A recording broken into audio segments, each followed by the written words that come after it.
Esse cara entrou no protocolo de desmame, vamos lá, daqui a pouco você voltava no outro dia para trabalhar, o cara morreu. O cara está super bem. Então, assim, foi realmente uma experiência muito difícil, mas, por outro lado, até certo ponto, muito interessante, porque hoje ninguém vai morrer de Covid mais, né? Porque a gente já tem uma evolução muito grande em termos de vacina, em termos de conhecimento técnico e científico, mas foi realmente uma experiência muito difícil. Ainda tem muita gente doente, ainda com sequelas, né? Eu no consultório ainda recebo hoje pacientes sequelados do Covid, né, com o pulmão fragilizado, né, ou fraco, como você colocou, por conta das lesões, né, em vidro fosco que aconteceram, que foram lesões de caráter irreversível, né, com necroses enormes, com áreas de atelectasias enormes, que são áreas que não ventilam, e o paciente hoje vive cansado, com dificuldade de fazer suas tarefas do dia a dia, ainda por conta do Covid, mesmo aqueles que tomaram as vacinas. Olha aí. Agora, doutor Alberto, quais os tipos de tratamento da fisioterapia? Eu tive que fazer, uma época, alguns procedimentos, e aí eu tomei choquezinho, aí botaram uma luz, né? Como é que é isso, doutor? Olha só, a fisioterapia ela é muito vasta em recursos, né? E a cada dia a gente vai descobrindo mais coisas para a fisioterapia, para a área de atuação nossa, né? Então você tem na fisioterapia a eletroterapia, que são os choquinhos, o infravermelho, né? E outros TENS, que é o choquinho. Você tem os equipamentos de alongamento, equipamentos de peso, equipamentos para mobilidade articular, enfim, você tem uma gama enorme de recursos, né, elétricos e manuais grandes e que podem ser usados conjuntamente, um com o outro, ou isoladamente. Depende do caso que você queira tratar e do que você quer atingir, né? Então, para a gente ir aqui mostrar na prática, por exemplo, você tem um cara que fez uma entorse de joelho, por exemplo. Então, ele tem um processo inflamatório, ele tem edema, ele tem dor, ele tem arco de movimento diminuído. Então, para cada caso, você vai usar, de repente, o TENS, vai usar o infra, vai usar o ultrassom. Enfim, você vai usar o que for preciso para que você diminua o edema, você ganhe força muscular e você diminua a dor. Esse é o objetivo principal, né? Analgesia e mobilidade.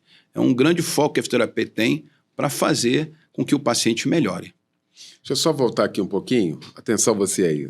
Passei aqui, deixa eu só voltar aqui.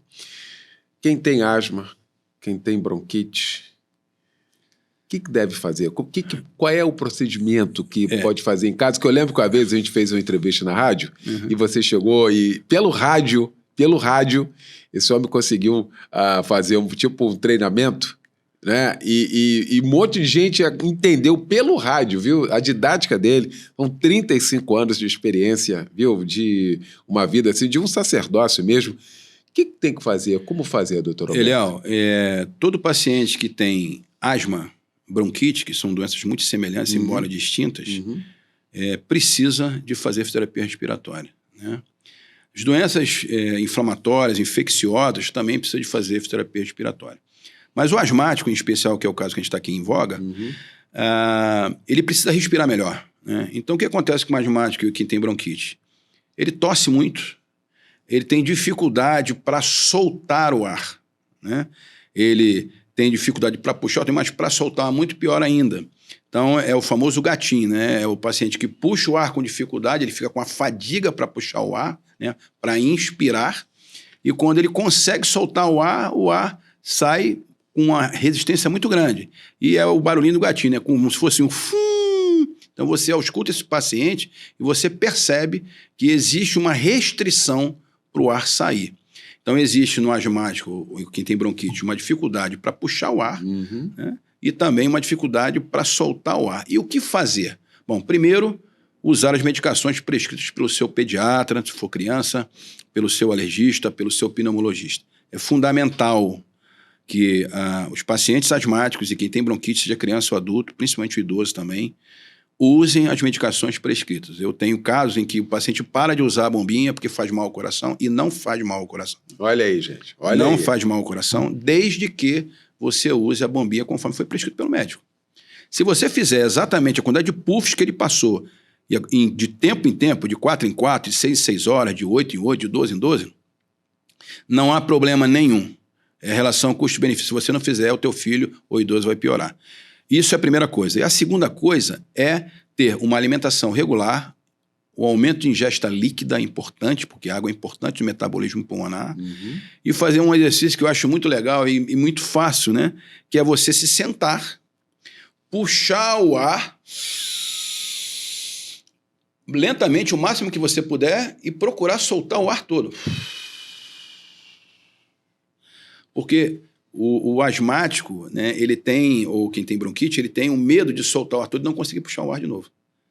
Então, essa mecânica do platô inspiratório máximo e do platô expiratório também máximo, bem baixo, faz com que o pulmão consiga abrir mais e o pulmão consiga também fechar mais. Então, inspira pelo nariz. Inspira pelo nariz o máximo que puder e depois vai soltando o ar lentamente o máximo que puder.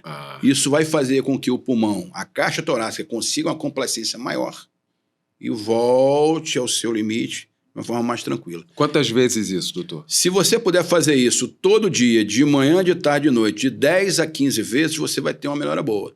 Eu posso fazer mais? Pode. Depende de como você está se sentindo.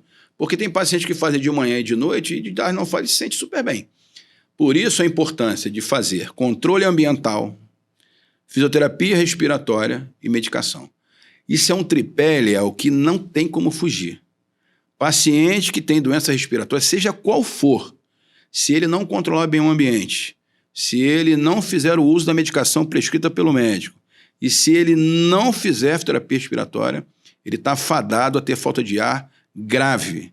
Isso em pacientes, crianças, por exemplo, a gente está numa época difícil, que é a saída do outono e o início do inverno. Eu ia falar sobre isso agora. Né? E é uma época perigosíssima para as crianças. Eu não tenho aqui agora, estatisticamente, para te falar o meu grau de volume de atendimentos, como aumentou nesses últimos dias por conta da bronquiolite.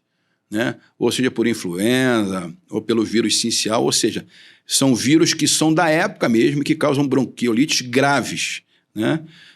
A bronquiolite é um processo inflamatório dos brônquios, né? Um processo inflamatório que é causado normalmente por vírus, né? Mas também não. Então, tem crianças, por exemplo, que são internadas rapidamente porque o vírus fez uma destruição terrível no pulmão da criança, a criança não consegue ventilar e às vezes precisa até ir para o respirador.